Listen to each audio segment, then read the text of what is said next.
Vous savez combien il est important de trouver de nouveaux leads et de prospects, c'est pourquoi j'ai créé un tutoriel sur la façon de connecter Wallaxy à HubSpot afin que vous puissiez automatiser votre processus de génération de leads. Le résultat, c'est que vous serez en mesure d'importer des contacts de Wallaxy directement dans HubSpot sans avoir en fait à soumettre manuellement les données à chaque fois. Donc c'est ce qu'on va voir aujourd'hui. Et on se retrouve sur le site de Wallaxy, donc Wallaxy qui est très très connu maintenant du monde de LinkedIn. Cet outil-là, il est très intéressant déjà de base. Voilà, il permet de générer, enfin vraiment d'aller chercher des prospects et c'est pour ça aussi qu'on reçoit pas mal de messages sur LinkedIn et parfois ça devient un peu saoulant. Mais voilà, donc Wallaxy, on se connecte directement dessus. Hop, pour ça, on va créer un compte. Et nous, en fait, l'objectif qu'on souhaite, d'aller chercher en fait des managers et d'importer leur profil, leur email et de les importer en fait directement dans le CRM. Pour après, en fait, leur lancer juste une campagne d'emailing pour savoir s'ils ont besoin d'aide ou pas, mais toujours rester dans cette notion de apport de valeur et forcément de ne pas déranger la personne. Donc, on démarre une campagne. Donc, dans les campagnes, hop, on a des séquences. Dans les séquences, donc, vous allez taper en fait CRM et on retrouve, voilà, on a visite et CRM sync, enfin, il y en a vraiment pas mal et en fonction des options qu'on va prendre et de ce qu'on va faire, donc forcément plus c'est utile et plus c'est payant. Là, dans notre cas, on va aller visiter donc directement des profils de première relation, donc c'est-à-dire personnes avec qui je suis déjà en contact. Première relation, hop, spot. Première relation manager, parce que je recherche des managers dans le spot. Ensuite, on va sur LinkedIn. Donc, il y a l'extension qui s'installe directement. Et c'est pour ça qu'en fait, on retrouve l'extension Wallaxy qui va se mettre sur la droite. Donc là, en fait, on réinitialise tous les filtres. Voilà. Donc, on reclique sur tous les filtres. Là, on va sélectionner première relation. On peut aussi définir, par exemple, si c'est des gens, par exemple, en Normandie, à Paris, enfin voilà, tout ça, tout dépend de ce que vous ciblez. Enfin, il y a X choses et là, ici, on va mettre le poste, donc un manager. Il est donc les managers, donc là, on peut voir, on a à peu près, beaucoup de résultats, mais c'est pas de première relation. Donc en fait, en ayant une première relation, on peut avoir plus de chances, d'avoir le mail.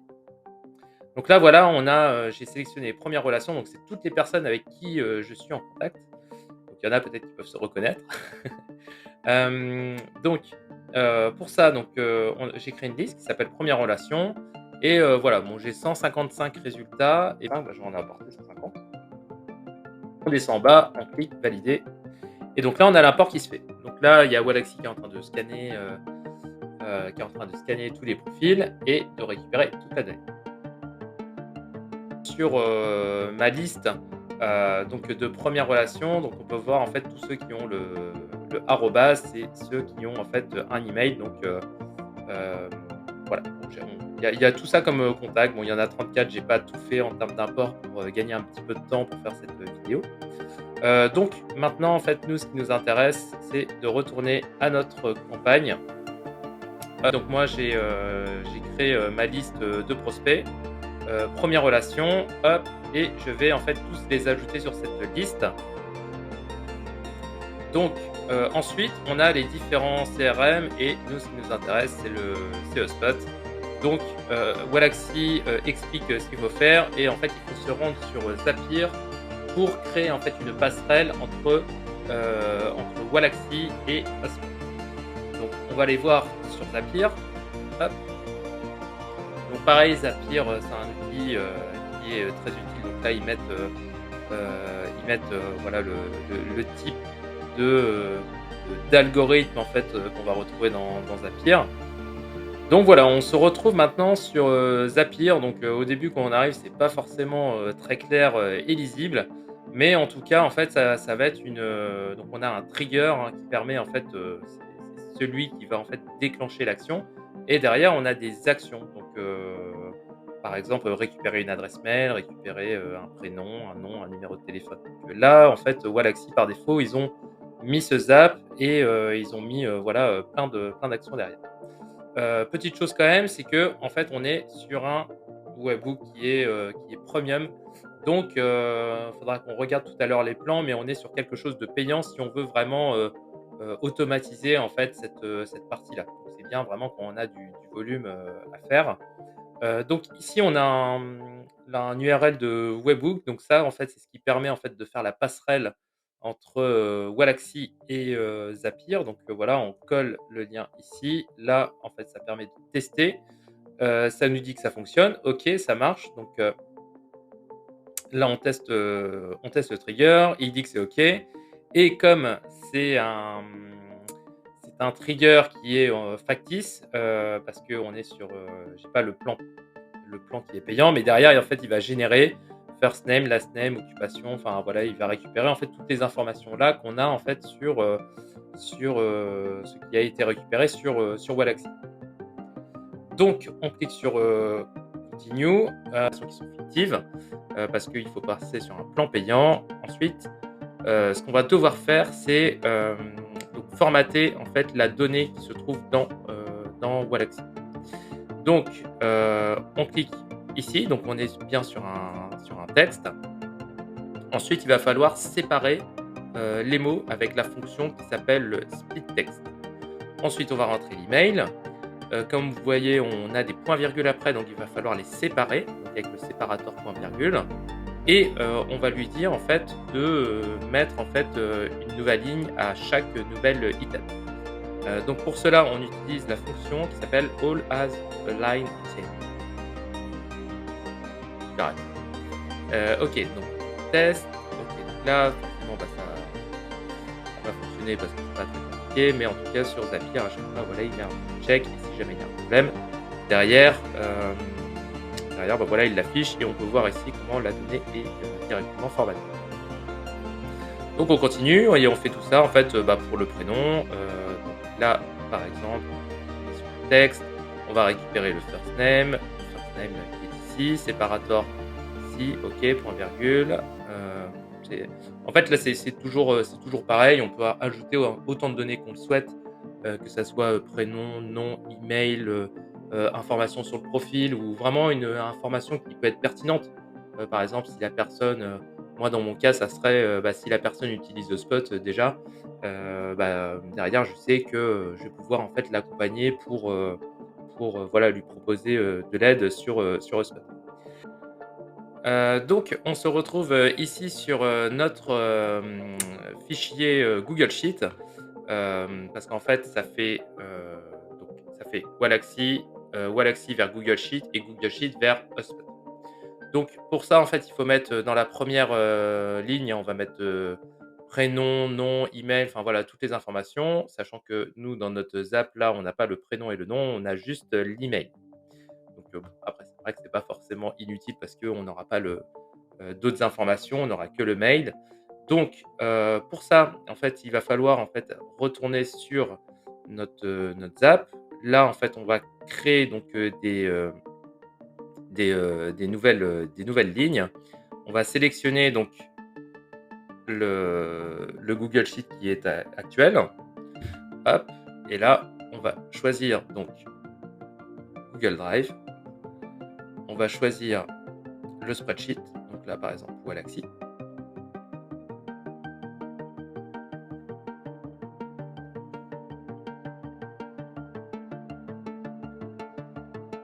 OK, et donc maintenant, on va lui dire: «Bah écoute, là, il a bien lu les colonnes qui sont dans Google Sheet». On va lui dire: «Bah tiens, l'email, ça va être la donnée qui est ici en output, donc ça va être la donnée qui va venir saisir».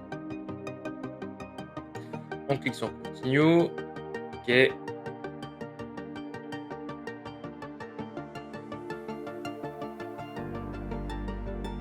OK, donc là, on a bien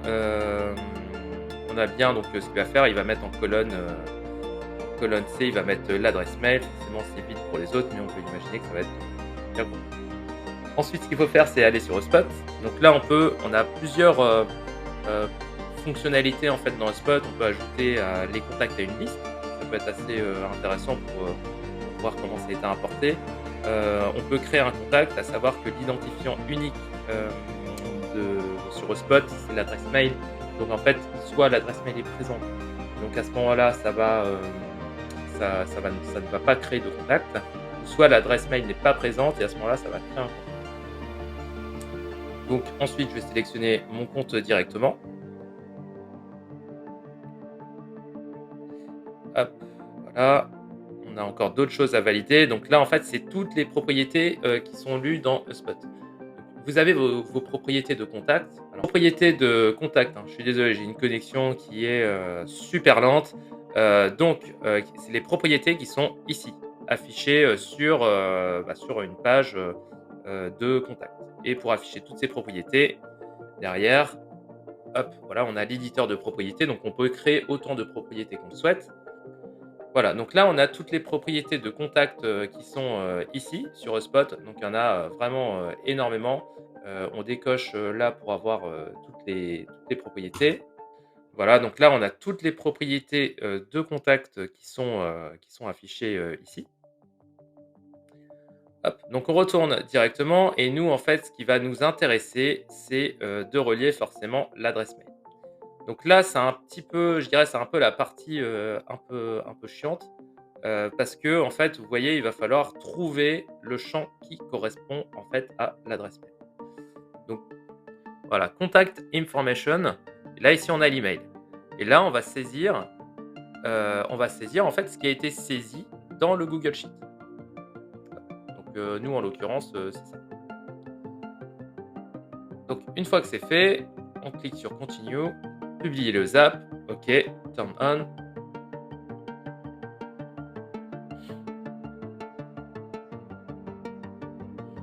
Et voilà. Donc, voilà, comme vous pouvez le voir, on a une adresse qui a été créée, donc un contact, au nom de, John Doe. Donc voilà, on a bien, l'adresse, le contact qui a été créé. Donc forcément, il faut aller sur des plans qui vont être payants, mais derrière, voilà, vous pouvez imaginer que, on va créer des listes et derrière, on va envoyer directement, donc donc il ne va pas y avoir une importation qui va être vraiment native, où on connecte simplement, HubSpot avec, Wallaxy. Vous voyez qu'en fait, il faut passer par, Wallaxy, ensuite on passe par, Zapier pour envoyer sur un Google Sheet et du Google Sheet, derrière, on renvoie en fait directement sur HubSpot. Mais voilà, néanmoins l'automatisation est possible. C'est juste au début, voilà, ça demande un petit peu de travail pour, paramétrer tout ça. En tout cas, n'hésitez pas, si vous avez des questions, à les mettre en commentaire. Moi, je peux y répondre facilement. Et voilà, comme vous pouvez le voir, on a une adresse qui a été créée, donc un contact, au nom de, John Doe. Donc voilà, on a bien, l'adresse, le contact qui a été créé. Donc forcément, il faut aller sur des plans qui vont être payants, mais derrière, voilà, vous pouvez imaginer que, on va créer des listes et derrière, on va envoyer directement, ça. Donc donc il ne va pas y avoir une importation qui va être vraiment native, où on connecte simplement, HubSpot avec, Wallaxy. Vous voyez qu'en fait, il faut passer par, Wallaxy, ensuite on passe par, Zapier pour envoyer sur un Google Sheet et du Google Sheet, derrière, on renvoie en fait directement sur HubSpot. Mais voilà, néanmoins l'automatisation est possible, c'est juste au début, voilà, ça demande un petit peu de travail pour, paramétrer tout ça. En tout cas, n'hésitez pas, si vous avez des questions, à les mettre en commentaire. Moi, je peux y répondre facilement. Que vous avez, vos contacts qui sont automatiquement rajoutés à HubSpot, vous pouvez commencer une campagne d'emailing, évidemment, tout en apportant de la valeur.